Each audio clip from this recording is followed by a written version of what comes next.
उसमें जो हमने पढ़ा कि किस तरह कांग्रेस ऑफ वियना के बाद जो एक मैट्रोनिक का सिस्टम था, वो डेवलप किया गया या हुआ। और वो जो पीस ट्रीटी थी, अ काइंड ऑफ या बैलेंस ऑफ पावर की ट्रीटी थी, उस ट्रीटी ने किस तरह सारा सेटअप बनाया, उसके अंदर किस तरह टेरिटोरियल चेंजेस भी की गई। अब ज़रा हम थोड़ा-सा आगे बढ़ते हैं और इस टॉपिक को देखते हैं जो आपकी स्क्रीन के सामने है, जर्मन यूनिफिकेशन। इससे पहले कि हम इस टॉपिक को समझें कि ये अचानक से एक इवेंट कैसे हो गई यूरोपियन स्टाइल पर, इससे पहले हम थोड़ा-सा बैकग्राउंड देख लेते हैं, जो हमने कल लेक्चर देखा था, उसको कनेक्ट करते हैं यहाँ से। हुआ ये कि जो टेरिटोरियल चेंजेस हुई और बैलेंस ऑफ पावर की चेंजेस हुई, उससे फ्रांस काफ़ी वीक हो गया और ऑस्ट्रिया हंगरी जो है वो काफ़ी मजबूत हो गया। इसीलिए उस दौर को मैट्रोनिक सिस्टम भी कहा जाता है। और वो मैट्रोनिक का जो सिस्टम है, वो 1840 तक 48 तक चला, 1848 तक, 1815 से 1848 तक। अब उस मैट्रोनिक के सिस्टम को जो हमने कल देखा था लास्ट लेक्चर में, उसके अंदर हमने ये देखा था कि किस तरह उसने न सिर्फ अपने घर के अंदर, ऑस्ट्रियन हंगरी एम्पायर के अंदर, बल्कि इर्द-गिर्द के कंट्रीज़ के अंदर भी उसने वो anti revolutionary, anti liberalism, anti nationalism, conservatism, enlightened despotism, ये सारे आइडियाज़ जो है उसने इंस्टॉल किए। अब उन सारे कंट्रीज़ में से एक कंट्री जो है वो प्रोशिया भी थी। और आप ये भी जानते हैं, कल ही हमने देखा है कि ऑस्ट्रिया को बेल्जियम जो उसने छोड़ा था फ्रांस के नॉर्थ में, जो नीदरलैंड को मिल गया था, उसके बदले उसको इटालियन जो है वहाँ पर इटालियन जो लैंड है वहाँ पर काफ़ी स्पेस मिली। जैसे कि वेनेशिया, लम्बार्डी, ठीक है जी, और भी छोटी-छोटी स्टेट्स मोडेना, परमा, टस्कैनी, ये सारी स्टेट्स भी मिली उसको। और इसके अलावा एक और चीज़ मिली थी, वो थी जर्मन कॉन्फेडरेशन। उसका उसका जो हेड था वो ऑस्ट्रियन हंगरी एम्पायर का, यानी कि जो किंग होता था वो था। जब ये मैट्रोनेट सिस्टम ने ये सेटअप बनाया और जर्मन कॉन्फेडरेशन को वो लीड कर रहा था, तो उस वक्त जर्मन स्पीकिंग पीपल इस चीज के ऊपर क्वेश्चन करते थे, लेकिन वो इतने पावरफुल नहीं थे कि वो मैट्रोनेट को चैलेंज कर सके या ऑस्ट्रिया को चैलेंज कर सके। लेकिन वो वेव उनके माइंड में थी कि ये बंदा हमारे ऊपर क्यों रूल कर रहा है, या ऑस्ट्रिया का बंदा जो है क्यों यहाँ पर रूल कर रहा है। ठीक है, यानी जर्मन कॉन्फेडरेशन को जो रूल कर रहा था वो आपका ऑस्ट्रिया। अच्छा, ऑस्ट्रिया ने जब जर्मन कॉन्फेडरेशन के अंदर रूल किया है, तो उसने कुछ लॉज ऐसे पास किए थे जो अभी हम डिस्कस कर रहे थे, जो एंटी नेशनलिस्ट थे, एंटी लिबरलिज्म थे, कंजर्वेटिज्म वाले थे, एंटी रेवोल्यूशनरी आइडियाज वाले थे। उन लॉज को कहते हैं कॉर्ल बैट डेक्रीज। वो 1819 के अंदर पास किए गए थे जर्मन कॉन्फेडरेशन के अंदर। कॉर, सी ए आर जो कॉर है, एल इसके अंदर साइलेंट है, फिर है B A D bad, Carlsbad decrees, ये 1819 के अंदर। इसके मुताबिक जर्मन कॉन्फेडरेशन के अंदर जो भी स्टेट्स है 39, उनके अंदर जितनी भी यूनिवर्सिटी, स्कूल, कॉलेजेस हैं, उस पर स्टेट अपना सेंसरशिप रखेगी। कोई भी ऐसी book, literature, newspaper, magazine publish नहीं होगा। कोई प्रोफेसर ऐसी टीचिंग नहीं करेगा। और बहुत सारे प्रोफेसर्स को जो है उसने जेल में भी डाल दिया था और जॉब से भी फारिग कर दिया था। इसी तरह जो भी पब्लिकेशन होगी उसके ऊपर चेक होगा, कोई भी न्यूज़पेपर छपने से पहले चेक लगेगा।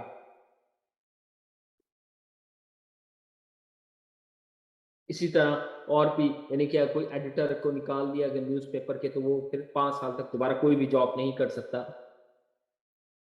यानी ये बेसिकली डिक्रीज पास की गई थी। ठीक है, ये वाला जो आइडिया हमें इसको देख रहे हैं, और यहाँ पर फिर कैसे बिस्मार्क एंट्री करता है वो हम देखेंगे।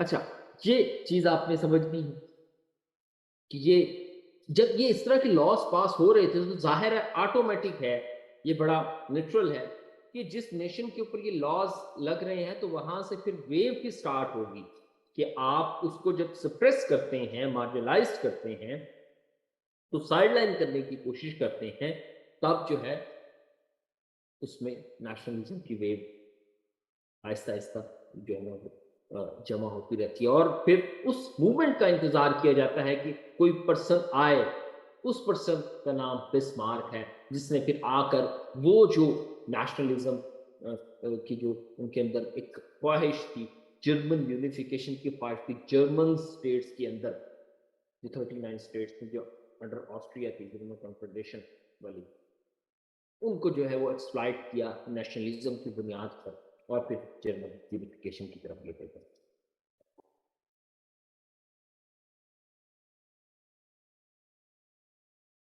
ये देखिए, आपके सामने जो है वो स्लाइड में शो हो रहा है कि ये जो 39 स्टेट्स थी, यहां से बेसिकली नेशनलिज्म की वेव आहिस्ता आहिस्ता बिल्डअप हुई, जिसको फिर बिस्मार्क ने एक्सप्लॉइट किया। इसके अलावा एक और बड़ा काम हो रहा था 1834 के करीब, 1832 या 1834, आई थिंक 1834, एक कस्टम यूनियन बनाई गई जिसका नाम था जुल्वरैन, ZOLLVEREIN, जुल्वरैन कस्टम यूनियन बनाई गई है। इसने बड़ा मेजर रोल प्ले किया जर्मन यूनिफिकेशन में। जर्मन यूनिफिकेशन होगी 1871 में जाकर, ये 1832 के अंदर हो रही है। ये हम इस तरह आहिस्ता आहिस्ता कनेक्ट कर रहे हैं तो किस तरह मैट्रोनिक सिस्टम की वजह से जो कार्ल बैड डेक्रीज इंट्रोड्यूस किए, उसकी वजह से जो नेशनलिज्म बढ़ी, वो एक बहुत बड़ी रीजंस बन रही थी, वो एक बहुत बड़ी कॉज थी जर्मन यूनिफिकेशन की, या एक वो लीडिंग पॉइंट था। इसी तरह दूसरा ये पॉइंट है विल्बरैन, ये कस्टम यूनियन। बेसिकली वो जो 39 जर्मन कॉन्फेडरेशन थी, उनके आपस में जो ट्रेड हुआ करती थी, उसके अंदर कोई खास कस्टम के रूल्स नहीं होते थे, और हर किसी की करेंसी, हर किसी का इकोनॉमिक सिस्टम डिफरेंट था। इस कस्टम यूनियन ने तमाम जर्मन जो कॉन्फेडरेशन थी, उसकी जो स्टेट्स थी, जर्मन स्टेट्स, उनको एक इकोनॉमिक सिस्टम पर ले आई कि ताकि ट्रेडिंग में आसानी हो। अभी यहाँ पर कोई पॉलिटिकल आइडिया नहीं आ रहा कि हम इकट्ठे होंगे और जर्मन यूनिफिकेशन होगी। अभी सिर्फ इकोनॉमिक इंटीग्रेशन की बात हो रही थी कि हमें ये जो डिफरेंट इकोनॉमिक सिस्टम है, हमारे करेंसी डिफरेंट है, हमारा सारा सेटअप डिफरेंट है, उसकी वजह से हमें आपस में ट्रेड में बड़ी प्रॉब्लम्स होती हैं, तो क्यों ना एक सिस्टम बना ले ताकि हमें आसानी हो। टैरिफ रिफॉर्म्स लॉ बना, इससे जो है ना वो फिर जाहिर है आप ट्रेड और इंटीग्रेशन बढ़ेगी। तो ये दूसरा बड़ा जो है वो फैक्टर है आपकी जर्मन यूनिफिकेशन। इससे फिर जाहिर है इंटीग्रेट कर दिया इकोनॉमिकली, वो ट्रेड ज्यादा कर रहे हैं। ट्रेड का मतलब है वो आपस में मिल रहे हैं, ज्यादा ज्यादा उनकी आपस में एक दूसरे से आइडियाज शेयर हो रहे हैं, वो म्यूचुअली एग्रीड प्रिंसिपल्स पर आ गए हैं। So that is the second point, जहां से आप जो है इसको देखेंगे कि किस तरह रीजन। थर्ड वन, ये जो आपकी स्लाइड में सामने नजर आ रहा है, रेवोल्यूशन ऑफ 1848, ये बेसिकली कोई बहुत बड़ी रेवोल्यूशन नहीं थी। हुआ ये था कि 1830 के अंदर, सॉरी 1815 के अंदर, जब फ्रांस के अंदर दोबारा से किंग सिस्टम आ गया था और लुई द 18 बैठा था, उस बंदे ने कोई 10 साल मेरे ख्याल से हुकूमत की उसके खिलाफ, जो है वो आ गई, रेवोल्यूशन आ गई। 10 साल भी शायद नहीं, कम की है, रेवोल्यूशन आ गई। चार्ल्स 10 के नाम से एक जो है वो किंग आया। बेसिकली वो जो रेवोल्यूशन थी उस किंग के खिलाफ, वो कोई फ्रेंच रेवोल्यूशन की तरह की रेवोल्यूशन नहीं थी, बस उसको रिमूव किया था एक किंग से दूसरे किंग ने। और वो किंग जो है दूसरी फैमिली का था, वो बुरबन्स फैमिली का नहीं था। तो इसलिए इसको थोड़ी सी रेवोल्यूशन इस अंदाज से कहते हैं। वो जो नया किंग आया था फ्रांस के अंदर 1830 के अंदर, उस किंग ने आकर चार्ल्स 10 ने, चार्ल्स एक्स कहते हैं, चार्ल्स 10 ने आकर बॉय ने थोड़े से जो आइडियाज थे वो किंग सिस्टम से निकालकर थोड़े से इकोनॉमिक लिबरलिज्म की तरफ ले गया था, कैपिटलिज्म की तरफ ले गया था। समझाने के लिए कह रहा हूँ, कैपिटलिज्म का वर्ड था कि आपको समझ आएगा कि कौन सी इकोनॉमी की तरफ वो लेके जा रहा है। यानी कि वो फ्री ट्रेड की बात कर रहा था, वो इकोनॉमिक डेवलपमेंट की बात कर रहा था। तो वो 1830 के अंदर जो रेवोल्यूशन आई वो बेसिकली जो अर्बन क्लास थी उसकी रेवोल्यूशन थी फ्रांस के अंदर। उन्होंने किसी किंग को नहीं मारा, उन्होंने जस्ट कहा कि ये किंग है जो इकोनॉमिक डेवलपमेंट कर सकता है, इसलिए ये किंग है, ये फैमिली ठीक है, कर वो चेंज हो। वो चार्ल्स 10 की जो पॉलिसीज थी उसकी वजह से इकोनॉमिक डेवलपमेंट तो बहुत हुई फ्रांस में, सारा कुछ हुआ, लेकिन वो उसकी वजह से जो इकोनॉमिक डेवलपमेंट और वो सारा कुछ चल रहा था, लेकिन उसका जो इम्पैक्ट पड़ रहा था वो इकोनॉमिक गैप का था, इन्फ्लेशन का था, बढ़ते हुए सोशल कंसर्न्स का था। और फिर जहां से ये आइडियोलॉजी निकलती है मार्क्स की, आई होप कि आपने उसको देखा होगा कि मार्क्स की जो आइडियोलॉजी है वो इसी दौरान निकलती है कि जब एक कैपिटलिस्ट किंग फ्रांस के अंदर रूल कर रहा है, बेहतरीन हुआ, सब कुछ सब बेहतरीन चल रहा था, इकोनॉमिक डेवलपमेंट, इकोनॉमिक लिबरलिज्म का कॉन्सेप्ट चल रहा था, और जो है ना सब सेटअप थी, लोग जो है ना अपने बिजनेस, प्राइवेट बिजनेस का कॉन्सेप्ट चल रहा था। लेकिन उसकी वजह से जो इकोनॉमिक गैप, सोशल कंडीशंस और इंडस्ट्रियलाइजेशन की वजह से जो लेबर्स के ऊपर जुल्म हो रहा था, जिसके ऊपर फिर वो लिखता भी है मार्क्स। तो फिर उस किंग के खिलाफ again revolution I. Now this is the third revolution in France. एक 1789 में जो मेजर रेवोल्यूशन है, फिर 1830 के अंदर जिसमें वो ऐसा किंग लेकर आया जो कैपिटलिस्ट नेचर का था। उसने 48 तक रूल किया, 1830 से 1848 तक।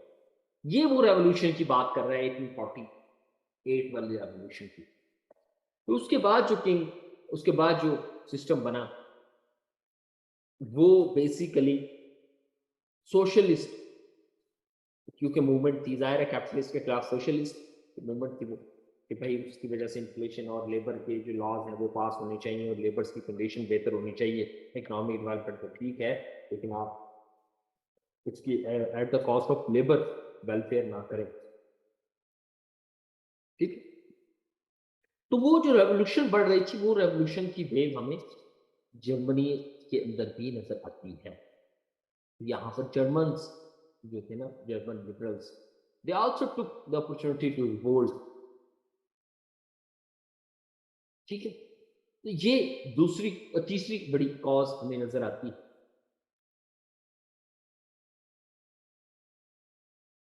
अच्छा, इसके बाद एक और बहुत बड़ी कॉज है, वो ये है कि जो क्रोशिया था, जहां से ये जर्मन यूनिफिकेशन स्टार्ट होगी फिर फाइनली,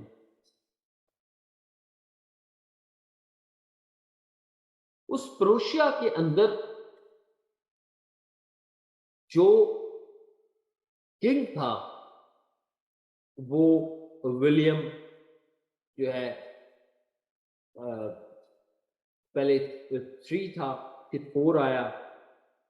3 ने काफी लॉन्ग रूल किया है, लगभग 1797 से लेकर 1840 तक किया है। उसके बाद विलियम 4 आया, उसने 61 तक किया है, 1840 से 61 तक। इसी तरह जो है ना उसके, अच्छा इस टाइम के ऊपर, अच्छा ये जो चौथी कॉलम में बताने लगा हूं, ये जो विलियम 4 का टाइम पीरियड था, इस दौरान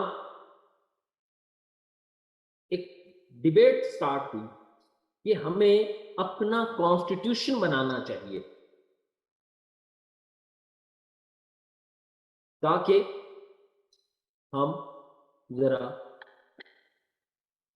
अपना जो राइट्स हैं वो बेहतर कर सके और आपके आगे पाए के जो कल्चर्स हैं वहाँ से निकल सके। इसके लिए उन्होंने फ्रैंकफर्ट पार्लियामेंट बनाई और वो फ्रैंकफर्ट पार्लियामेंट के अंदर आके तमाम लोग बैठे, ये जर्मन स्टेट्स के जितने भी रिप्रेजेंटेटिव्स थे, लेकिन कोई कंसेंसस नहीं हो सका इस बात पे कि क्या हमें कॉन्स्टिट्यूशन की नेचर क्या होगी, और छोटी छोटी टेक्निकलिटीज के ऊपर जो फ्रैंकफर्ट पार्लियामेंट का वर्क था वो काइंड ऑफ जो है वो सक्सेसफुल नहीं हुआ। लेकिन ये अटेम्प्ट जरा देखें, ये कॉज बनेगी क्यों? क्योंकि ये आइडिया दे रहा है कि कॉन्स्टिट्यूशन बनाओ भाई, बना नहीं है वो एक अलग बहस है, वो फेलियर है, लेकिन ये एक आइडिया भी दे रहा है। क्योंकि आपकी फोर्थ कॉज हमें नजर आती है फाइनली, ठीक है? जब ये सारा कुछ हो रहा था उस वक्त बिस्मार्क जो है वो बंदा स्टेज पर आता है यूरोपियन पॉलिटिक्स में, क्रोएशिया के अंदर। अब ये सेटअप उसके सामने, ये 4 सेटअप बन गए हैं।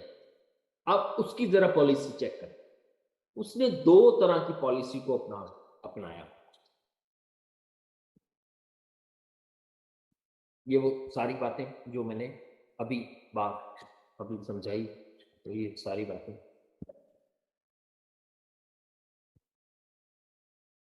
अच्छा, नाउ तो बॉय आ गए, और बॉय जो है वो उसने डिफरेंट स्पीचेस की हैं, डिबेट्स की हैं पार्लियामेंट के अंदर, ये फ्रैंकफर्ट पार्लियामेंट के अंदर। उसके बाद वो जो है ना वो प्राइम मिनिस्टर बना। प्राइम मिनिस्टर के बाद मिस्टर प्रेसिडेंट बना, minister president, sorry, minister president बना। इसके अलावा वो डिप्लोमेट रहा रशिया में भी और फ्रांस में भी, तो उसने काफी अच्छी जगह सर्व किया, यहां तक कि वो फिर फाइनली उसका चांसलर बन गया। यहाँ चांसलर होता है, फिर जो किंग है वो चांसलर बनाता है, ठीक है? King a kind of president और chancellor a kind of prime minister. फिर ये प्राइम मिनिस्टर की शिफ्ट खत्म हो गई तो चांसलर बनता है।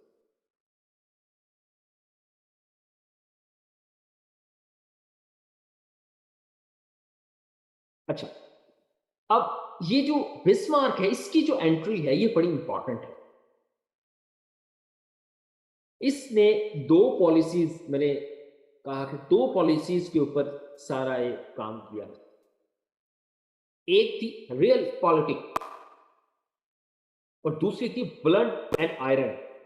ये 2 पॉलिसीज के थ्रू इसने सारा सिस्टम को ये लेकर चला। रियल पॉलिटिक्स की क्या पॉलिसी थी इसकी? बिस्मार्क का मानना ये था कि जो आपकी पॉलिटिक्स है उसके अंदर आपने नेशनल इंटरेस्ट को सबसे पहले रखना है, और बाकी चीजें जो फॉरेन पॉलिसी के अंदर मोरल ऑब्लिगेशंस हैं उनको बाद में। रियलिज्म की जो पॉलिटिक्स है कि अपनी स्टेट को मजबूत करना है, इसमें फिर इसने जो ब्लड एंड आयरन की जो दूसरी पॉलिसी थी उसने मजीद इसके अंदर एडिशन की। इसकी बड़ी फेमस 1862 के अंदर जब इसको किंग ने बनाया ये प्राइम मिनिस्टर, तब इसकी फेमस स्पीच थी, उसकी एक लाइन है जहाँ से ये ब्लड एंड आयरन का जो पॉलिसी है उसको लिया गया है। इसकी वो लाइन ये थी कि not by speeches and resolutions of the majorities or the great questions to be decided, but by blood and iron.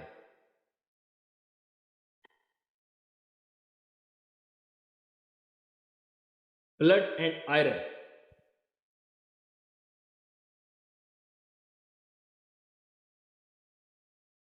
और दूसरी रियल पॉलिटिक्स, ऐसे लिखते हैं, सी आता है, ठीक है? Real politics.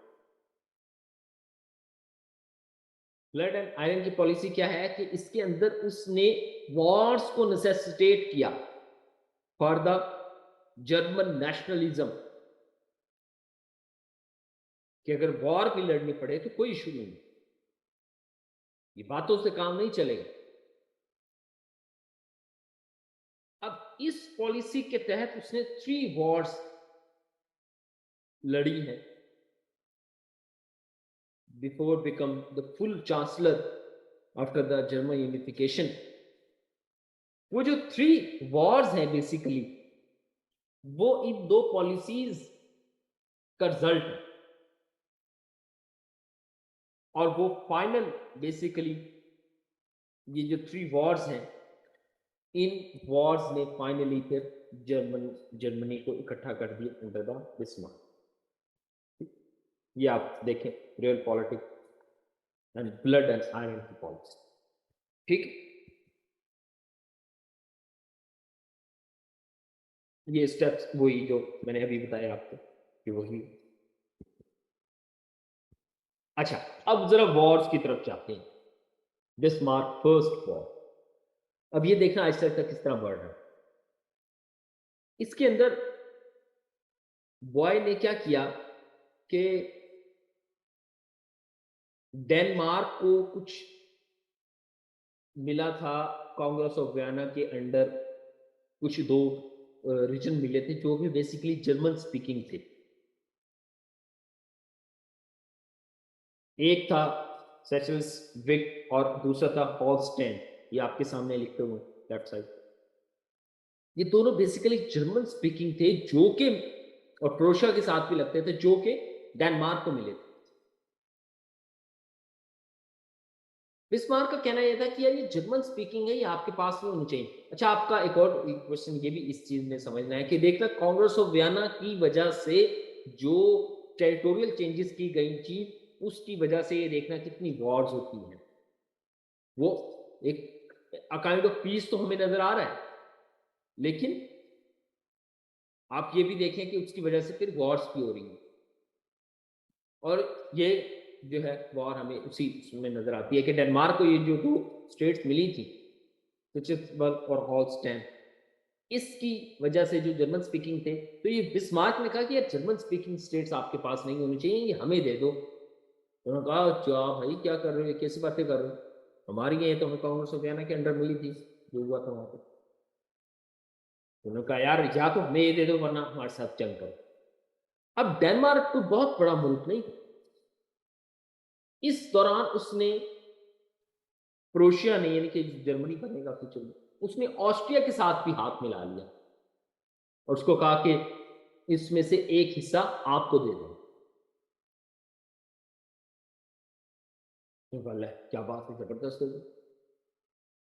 ऑस्ट्रिया ने प्रोशिया के साथ मिलकर डेनमार्क को कुछ ही दिन बाद हरा दिया, डेनमार्क ने सरेंडर कर दिया दोनों स्टेट्स को। नौ जो स्टेट्स थी वो डिवाइड की गई, प्रोशिया को मिली विक और ऑस्ट्रिया को मिली हॉलस्टेन। अब इनकी ज्योग्राफिकल जो लोकेशन है वो इस तरह है कि ये प्रोशिया के नॉर्थ में है, डेनमार्क के पास, वहां पर उस साइड पर। तो कुछ अरसे बाद, यानी ये कोई 1862 3 4 के अंदर हुई है, 64 के अंदर आई थिंक वॉर हुई है, 64 के अंदर। और 2 साल बाद, यानी उसमें से जो एक हिस्सा मिला था, 2 साल बाद ऑस्ट्रिया को बिस्मार्क ने कहा कि यार वो जो हिस्सा मिला था वो बेसिकली जर्मन स्पीकिंग था, तो वो आप हमें दे दो। यानी आप ये चेक करें कि पहले ऑस्ट्रिया के साथ मिलकर वो डेनमार्क से छुड़ाया, यानी 2 में से एक हिस्सा मिल गया, अब एक रह गया था, वो ऑस्ट्रिया के साथ ऑस्ट्रिया को कहा कि ये दे दो। अब ऑस्ट्रिया के साथ जंग इस तरह नहीं थी जिस तरह डेनमार्क के साथ जंग है, उसके लिए थोड़ी सी प्लानिंग करनी पड़ी थी, और वो प्लानिंग की बॉय ने।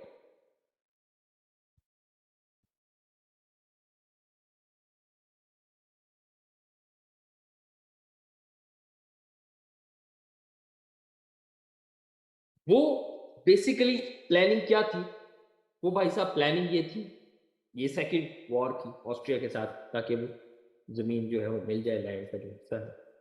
वो प्लानिंग ये थी कि अब जानते हैं कि कांग्रेस ऑफ वियना के अंडर इटली के कुछ पार्ट्स जो है ना वो ऑस्ट्रिया हंगरी एम्पायर को दे दिए गए थे, मैटरनिच को दे दिए गए थे। तो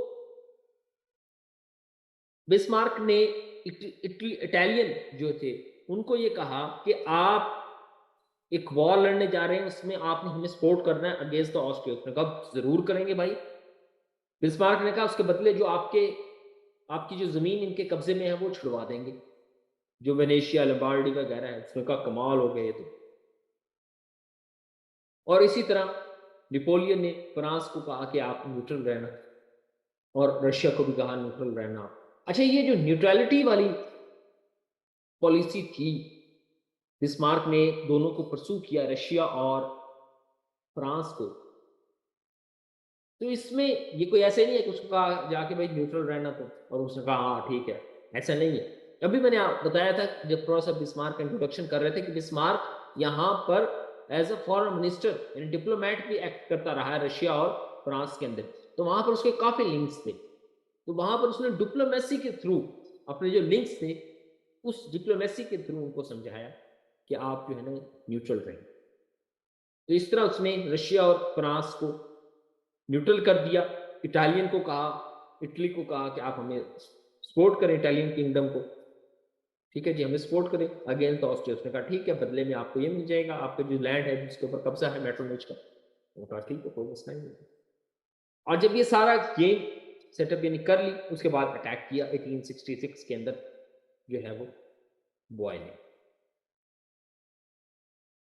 ऑस्ट्रिया के। अब ये देख लें कि सबसे पहले प्रिपरेशन की, जो मैंने अभी बताई आपको, उसके बाद प्रोवोकेशन कि भाई ये जमीन दे दो, ये प्रोवोकेशन। और उसके बाद जो है फाइनली उस एरिया में जो थे जहाँ पर क्रोएशिया की जो लैंड जो मिली थी डेनमार्क की जंग के हिस्से में, वो फिर वापसी ले ली बिस्मार्क। अब ये इसकी दूसरी वॉर हो गई, ठीक है। ये ऑस्ट्रिया ट्रीटी हुई और वो फिर पोस्ट ऑस्ट्रिया टू सरेंडर हॉलस्टाइन, वो भी उसको मिल गया। अब इस दौरान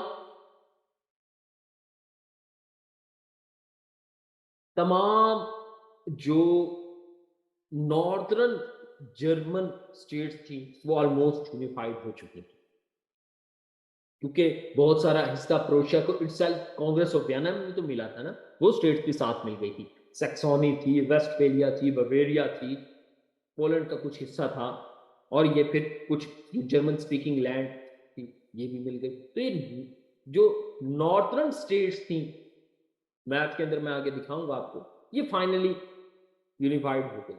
अब क्वेश्चन रह गया था सदर्न स्टेट्स का।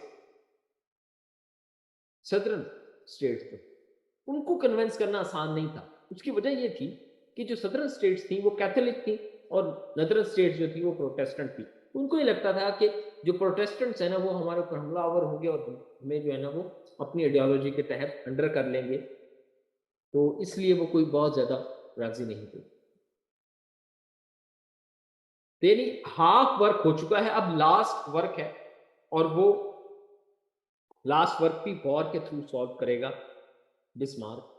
फ्रांस के साथ वॉर, फ्रैंको प्रोशिया वॉर 1871।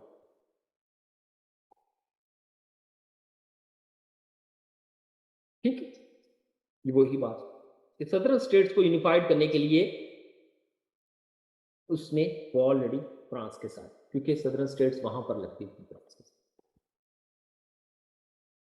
इस पे उसने कुछ चीजें ऐड की, कुछ टैक्टिक्स यहां पर भी यूज किए, यहां भी उसी तरह प्रिपरेशन कर रहा है। सबसे पहले तो उसने इटली को कहा कि आपने हमारा साथ देना है। किस बात पे उसको कन्विंस किया? पहले तो ऑस्ट्रिया के हिस्से में तो कन्विंस कर लिया था कि उसकी लैंड आपको वापसी देगी। नो, अब उसके पास क्या पॉइंट है फ्रांस के खिलाफ, कि वो इटली को फ्रांस के खिलाफ खड़ा कर ले और अपने साथ ले आए। वो एक पॉइंट था, वो ये था कि जब इटली कोशिश कर रहा था ऑस्ट्रिया हंगरी एम्पायर से अपनी लैंड लेने की, तो उस वक्त फ्रांस ने वादा किया था वॉर से पहले एक वॉर हुई थी। उस वॉर से पहले वादा किया था इटालियन गवर्नमेंट को, इटालियन किंगडम को, कि ऑस्ट्रिया के खिलाफ हम तुम्हारा साथ देंगे ये लैंड लेने में, ये जो ऑस्ट्रिया के हाथ में है वेनेशिया लंबार्डी। लेकिन ड्यूरिंग वॉर, यानी वॉर जारी है, उस दौरान नेपोलियन 3 था शायद, हाँ नेपोलियन 3 था, उसने बैक ट्रैक कर दिया और इटालियन जो है वो एकदम शॉक्ड हो गए। बीच वॉर के अंदर तुम पीछे हट गए, तो ज़ाहिर वो फिर लैंड वापसी चली गई थी ऑस्ट्रिया में। तो सबसे पहले तो जो है ना, ये एक बहुत बड़ी रीजन थी इटालियन की फ्रांस के खिलाफ भी बिस्मार्क का साथ देने कि भाई इन्होंने हमें बीच वॉर में छोड़ा है, इनकी ऐसी तैसी, आओ मिलके मारते हैं, दोनों मारेंगे। बिस्मार्क ने क्या बात, और बिस्मार्क ने उसको कहा कि ये जो थोड़ी बहुत एक दो स्टेट्स फ्रांस के पास भी है ना इटालियन की, ये भी छुड़वा देंगे आप। ठीक है, तो गुड। इसके अलावा इटसेल्फ फ्रांस के पास एक एरिया था जो कि एल्सिस लॉरेन की टेरिटरी है। ये कोई एरिया मामूली नहीं है, ये वर्ल्ड वॉर 1 के अंदर भी बोन ऑफ कंटेंशन रहेगा, ये वर्ल्ड वॉर 2 के अंदर भी, यानी हिटलर के टाइम पर भी ये रहेगा। तो इसलिए कहा जाता है कि वर्ल्ड वॉर 1, वर्ल्ड वॉर 2 यानी इस तरह की वॉर हुई है, उसके अंदर बिस्मार्क ने जो टेरिटोरियल सेटअप किया था वो बहुत रोल प्ले करता है। और उसमें एक टेरिटरी ये भी है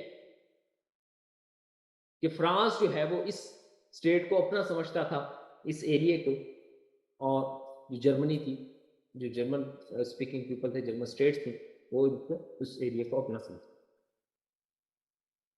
इस वजह से जो है ना बिस्मार्क ने वहां पर सदर्न स्टेट्स के अंदर नेशनलिज्म की वेव चलाई कि ये देखो आपका इलाका उसके पास है। तो ये दूसरा जो है ना वेव उसने चलाई और कन्विंस किया it's better to be isolated और it's better to be integrated than isolated. So आप हमारे साथ मिल जाए ताकि ये फ्यूचर में फ्रांस आपके ऊपर हमला करके ये सारा सदर्न स्टेट्स अपने अंडर ना कर। तो इस तरह कन्विंस करके उसने फाइनली फ्रांस के साथ वॉर डिक्लेयर कर दी। वो फिर फ्रैंको प्रोशियन वॉर हुई 1870 के अंदर, उसके अंदर फ्रांस हार गया और ये सदर्न स्टेट्स में वो भी फाइनली फिर मिल गए। This is how the boy unified the Germany और जर्मन यूनिफिकेशन इस तरह हुई है बेसिकली। या आप मैप देखें, ये वो एरिया है जो अभी मैं बता रहा था, हॉलस्टाइन और सिचेल्सविक का। ये ऑस्ट्रिया को मिल गया था डेनमार्क की वॉर के बाद, और ये प्रोशिया को मिल गया था। अब ऑस्ट्रिया यहां बैठा है, ये ऑस्ट्रिया, उसका एरिया देखे कहां कितनी दूर है, वो वहां पर। तो फिर ऑस्ट्रिया ने जो है वो, सॉरी बिस्मार्क ने जो है ऑस्ट्रिया के साथ वॉर करके वो एरिया भी अपने अंडर कर लिया। तो इस तरह नदरन जो है पहली 2 वॉर्स के थ्रू नदरन जो जर्मन स्टेट्स थी वो यूनिफाइड हुई, और फिर लास्ट जो फ्रैंको प्रोशियन वॉर थी बिस्मार्क ने उसके थ्रू अपनी सदर्न स्टेट्स को भी यूनिफाइड कर लिया and he became the chancellor. Now after becoming the chancellor उसने कुछ जो है वो पॉलिसीज लेकर चला गया। वो पॉलिसीज कोई मामूली नहीं है, वो पॉलिसीज जर्मनी को, अब ये जब जर्मनी यूनिफाइड होता है और उसके बाद Bismarck as a chancellor, first chancellor के तौर पर एक्ट करता है, ये बेसिकली ये समझ लें कि बैलेंस ऑफ पावर फ्रांस से उठकर जर्मनी के पास आ गया है। नेपोलियन के टाइम पर जो, और या फ्रेंच रेवोल्यूशन से ऑनवर्ड नेपोलियन के टाइम तक जो बैलेंस रहा था फ्रांस के पास, वो फिर चला गया था कांग्रेस ऑफ वियना के बाद से 1848 तक ऑस्ट्रिया हंगरी के पास। अब वो बैलेंस ऑफ पावर आ गया है आपकी जर्मनी के पास। ऐसे ये बैलेंस ऑफ पावर की गेम चलती रही।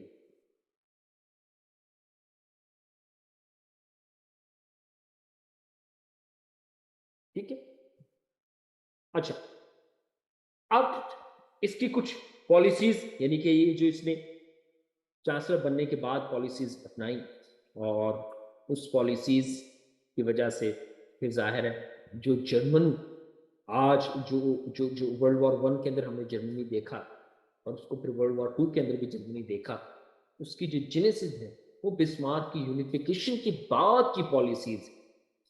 सबसे बड़ी जो पॉलिसी इस बॉय ने बनाई थी वो थी कुछ डोमेस्टिक चेंजेस और फिर कुछ फॉरेन पॉलिसी के अंदर चेंजेस की। पहले डोमेस्टिक चेंजेस देख लेते हैं। अब ये देखें कि किस तरह जो है वो जर्मन अंपायर बन रहा है यूनिफिकेशन के बाद।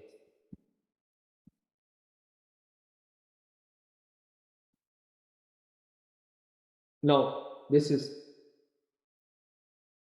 1871 के बाद जो जर्मनी हमें नजर आता है वो डिफरेंट, वो जर्मनी डिफरेंट है। उसके अंदर बिस्मार्क ने जो पॉलिसीज ली उसमें लीगल रिफॉर्म्स की, यूनिफॉर्म कोड ऑफ लॉ बनाया, uniform coordinate system, physical policies बनाई, मॉनेटरी पॉलिसीज बनाई, इकोनॉमिक सिस्टम बनाया प्रॉपर। इसी तरह रेलवे का सिस्टम, कनेक्टिविटी का, पोस्ट का सिस्टम, मिलिट्री को स्ट्रॉन्ग किया गया। मिलिट्री वाले पॉइंट में हम बाद में भी आए। इसके अलावा compulsory military service, standing army, modernised army, इस तरह के काम किए, लेजिस्लेशन की। इसमें एक बहुत बड़ी पॉलिसी उस बॉय ने जो चलाई थी वो ये थी कि जो चर्च है वो कॉन्टिन्यूसली स्टिल चैलेंज कर रहा था बॉय को, यानी जर्मनी या जर्मन की जो पार्लियामेंट है उसकी पावर्स को या बिस्मार्क की पावर को स्टिल चर्च चैलेंज कर रहा था। इसके बारे में बिस्मार्क की कोटेशन है इस चर्च के बारे में। उसको वो कहता था ये जो चर्च या ये जो पॉप है या इस तरह के जो लोग हैं ये कोई वो नहीं है, ये जर्मन्स नहीं है, ये एलियंस हैं। इसके बारे में उसकी जो कोटेशन है, none is powerful as this foreigner in Prussia in Germany. वो कहता है कि इस जो जर्मनी है इसके अंदर जर्मन इतने मजबूत नहीं है जितना ये फॉरनर है। इसको फॉरनर कह के नाम लेता था इस चर्च और इस सारे सिस्टम को। इसके खिलाफ इसने एक प्रॉपर सिस्टम बनाया। इस इसके खिलाफ जो इसने कंपेन चलाई, मूवमेंट चलाई, इसको वो कहता था कल्चरल कैंप। ये जर्मन वर्ड है KULTURE, cultural camp, KAMPF camp. इसको कहते हैं, इसको इंग्लिश में कहते हैं battle of culture, battle of civilization. यानी ये बेसिकली एक कल्चर की वॉर थी कि जर्मन अपने कल्चर को स्ट्रॉन्ग करना चाहते थे, रादर चर्च के एंगल से अपने आप को आइडेंटिफाई करें।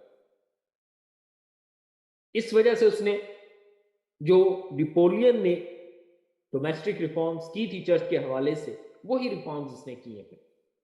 अगर आपको याद हो नेपोलियन के कुछ रिफॉर्म्स जो उसने कंकॉर्डेट लॉ दिया था 1803 के अंदर, 34 के अंदर, इसके अंदर उसने चर्च को ये कहा था कि आप आइंदा से हमारे अंडर होंगे, जितनी भी अपॉइंटमेंट होगी स्टेट करेगी, सैलरी आपको स्टेट देगी, आप अपनी प्रोफेशन कर सकते हैं लेकिन स्टेट के खिलाफ कोई काम नहीं करेंगे, और ये सारी जो रिलीजियस एक्टिविटी है रेगुलेशन होगी एंड ऑल दीज, और कोई रिबेलियस एक्शन नहीं किया जाएगा इस तरह से, और ना आप जो है ना वो कोई इस तरह का आइडिया जनरेट करेंगे।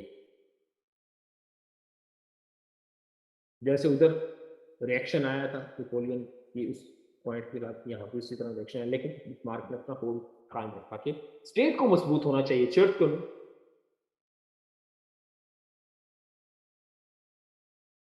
ये एक उसकी बहुत बड़ी पॉलिसी थी। इसके अलावा एक और पॉलिसी थी, वो थी कि बिस्मार्क जो है वो जाहिर है जर्मनी के अंदर है और वहां पर आप जानते हैं कि मार्क्स भी वहीं पैदा हुआ, और मार्क्स ने बुक भी लिखी जो दास कैपिटल, ठीक है। वो बुक, उस बुक ने किस तरह जो सोशलिज्म का पॉइंट ऑफ व्यू है और मार्क्सिज्म जिसको हम कहते हैं उसका पॉइंट ऑफ व्यू वो किया और किस तरह कैपिटलिज्म को क्रिटिसाइज किया। तो जो जर्मनी के अंदर इकोनॉमिक डेवलपमेंट हो रही थी वो बेसिकली इकोनॉमिक लिबरलिज्म या कैपिटलिज्म के एंगल से हो रही थी। तो उसका अल्टीमेट इफेक्ट ये होता है कि इनकम गैप जो है वो बढ़ना स्टार्ट हो जाता है, रिसोर्सेज चंद लोगों के हाथों में चले जाते हैं, वेल्थ जनरेशन तो होती है, डेवलपमेंट तो होती है, रेलवेज बन रहे हैं, हेल्थ सर्विसेज हो रही है, एजुकेशन हो रही है, लेकिन प्रिविलेज जो क्लास है वो बढ़ती जा रही है, यानी उसको सर्विसेज ज्यादा मिलती हैं। ठीक है, रिच बिकम रिचर और पुअर बिकम पुअर। ठीक है, ये सिस्टम होता है। तो इसमें फिर मार्क्स और बाकी जो सोशलिस्ट है वो उठते हैं, उन्होंने आकर बिस्मार्क की पॉलिसी को क्रिटिसाइज करना स्टार्ट कर दिया। तो उस वक्त बिस्मार्क ने उनके खिलाफ भी पॉलिसीज, यानी policies against the socialist, socialism के खिलाफ इसने पॉलिसीज स्टार्ट की बेसिकली। ठीक है,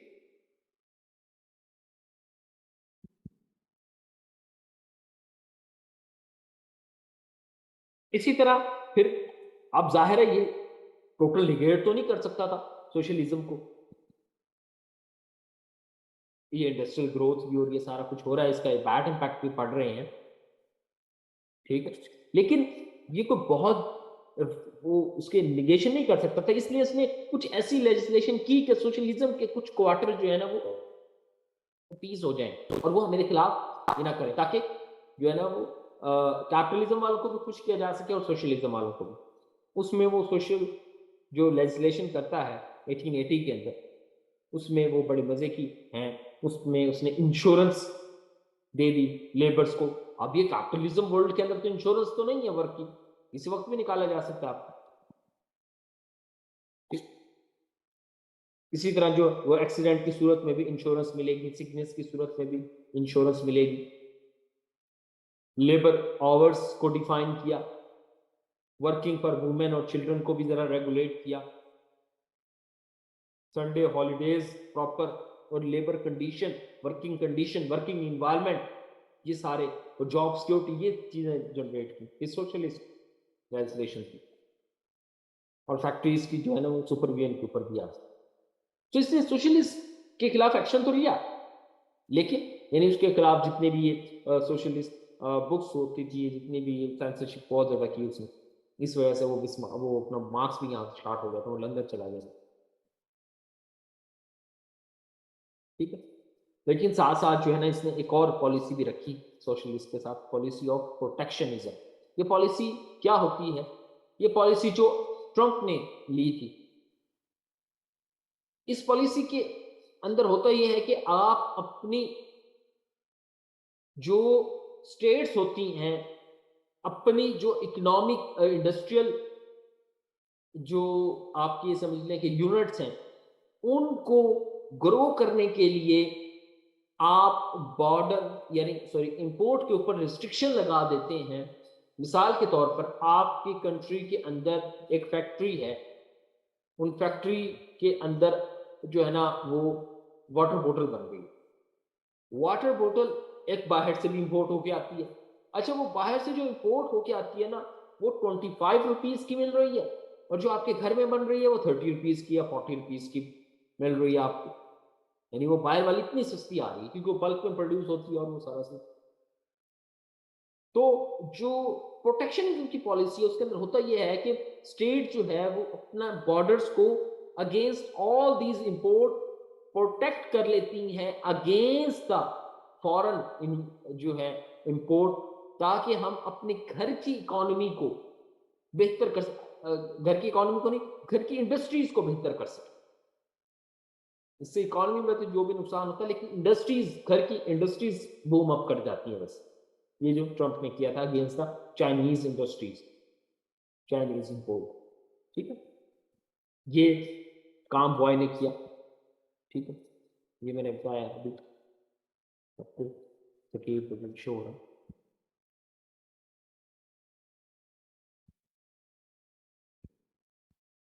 अच्छा, इसके अलावा एक और पॉलिसी थी, वो थी ये जो 1871 के बाद स्टार्ट होती है पॉलिसी, ये पॉलिसीज हैं बेसिकली इस टाइम पर एक सेकंड फेज चलता है इंपीरियलिज्म का वर्ल्ड के अंदर। एक फेज तो वो वाला है जब तमाम स्टेट्स जब वो रेनेसेंस का टाइम होता है, उस वक्त जो निकलते हैं ये यूरोपियन स्टेट्स, ये कोई 13-14 सेंचुरी के अंदर, ठीक है, जब ये अपना वास्को डी गामा अमेरिका जाता है, इसी तरह क्रिस्टोफर कोलंबस जाता है अमेरिका, ये डिस्कवरी हो रही है, कॉलोनियलिज्म जो बढ़ रही है जहाँ से स्टार्ट होती है, वो फर्स्ट फेज था इंपीरियलिज्म का, कॉलोनीज बनाने का।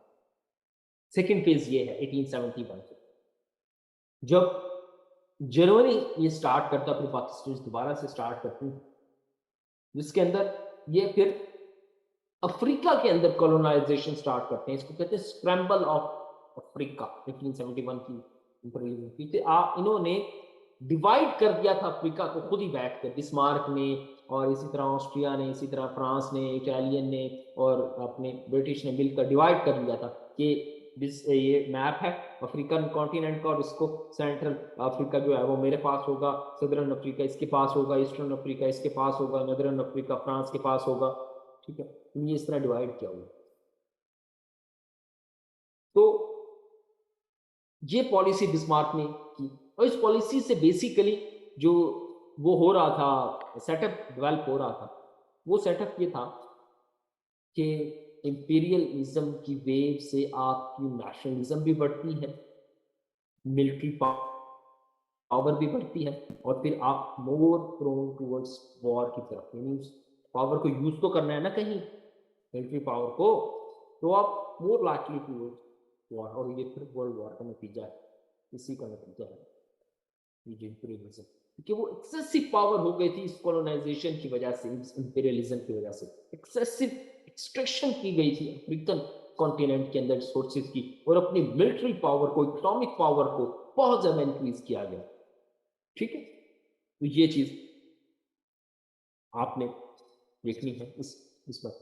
और लास्ट में जो इसके अलायंसेस वाला है, इसने कुछ अलायंसेस किए, उसमें ट्रिपल अलायंसेस एक था जिसके अंदर जो है वो जर्मनी, ऑस्ट्रिया और इटली था। इसी तरह एक 3 एम्परर लीग थी 1879 के अंदर, उसके अंदर जो है ना वो फिर ऑस्ट्रिया, जर्मन और रशिया इंक्लूड था, ठीक है। ये जो अलायंसेस हैं, इसके ऊपर लास्ट कमेंट, बस इसको लेक्चर को एंड करते हैं। ये जो अलायंसेस हैं, कल हम जर्मन सॉरी इटालियन यूनिफिकेशन के बाद इन अलायंसेस को भी स्टडी करेंगे। ये जो अलायंसेस हैं हुजूर, ये according to the Henry Kissinger अपनी बुक में लिखता है डिप्लोमेसी में कि ये सीक्रेट अलायंसेस, ये बेसिकली सीक्रेट अलायंसेस थे, ये ओपन अलायंसेस नहीं थे, किसी को नहीं पता था कौन किसी के साथ किस तरह के अलायंस में है। ये एक बहुत मेजर रीजन थी वर्ल्ड वॉर 1। जब हम वर्ल्ड वॉर 1 पढ़ेंगे आपको इसकी इंपॉर्टेंस का अंदाजा होगा कि सीक्रेट और ओपन अलायंसेस का कितना बड़ा जो है वो डिफरेंस, और सीक्रेट अलायंसेस का कितना बड़ा नुकसान यूरोपियन सॉइल को। तो ये अलायंसेस बेसिकली आपकी बेस बनाते हैं वर्ल्ड वॉर 1 की तरफ, क्योंकि ये mostly alliances defensive in nature है, डिफेंस के उसमें है, मिलिट्री सपोर्ट के लिए। तो फिर वर्ल्ड वॉर 1 के अंदर जब ऑस्ट्रिया हंगरी एम्पायर का जो किंग है वो मारा जाता है, सर्बिया मारता है उसको, एक सर्बियन स्टेट उसकी होती है, वो उसको किंग को मार देती है, तो फिर जर्मनी और ऑस्ट्रिया का ये वाला अलायंसेस होता है, ट्रिपल अलायंसेस, वो ऑस्ट्रिया जर्मनी को कहता है कि यार इसको अटैक करते हैं सर्बिया को, का ठीक है। सर्बिया ने एक अलायंस किया होता है रशिया के साथ, रशिया कहता है कि अगर तुमने सर्बिया के ऊपर अटैक किया तो मैं ऑस्ट्रिया के ऊपर अटैक कर दूंगा। जर्मनी ने कहा अगर तुमने ऑस्ट्रिया के ऊपर अटैक किया तो मैंने तुम्हें अटैक कर देना, क्योंकि हमारा अलायंस है। इसी तरह हुआ यही कि जब ऑस्ट्रिया ने अटैक कर दिया सर्बिया के ऊपर, जर्मनी ने भी सर्बिया के ऊपर अटैक कर दिया। सर्बिया ने रशिया को कहा रशिया ने जो है वो जर्मनी के ऊपर अटैक कर दिया, जर्मनी ने वापसी रशिया पे अटैक किया, रशिया का लिंक था ग्रेट ब्रिटेन के साथ और फ्रांस के साथ, अलायंसेस था कि अगर जर्मनी या कोई भी कंट्री अटैक करेगा तो आपने अटैक करना, तो वहां से वो फिर तमाम पावर्स यानी वो फिर जर्मनी के ऊपर टूट पड़ी और ये इस तरह सारी जंग स्टार्ट हुआ। ठीक है, तो ये हम वर्ल्ड वॉर वन के अंदर इसको बेटर इसको समझेंगे। This is our today's lecture on German unification. I hope कि आपको समझ आ गई होगी। ये सारे फिर इकोनॉमिक ग्रोथ की, तो क्वेश्चन है तो आप पूछें कमेंट्स में, चैट में।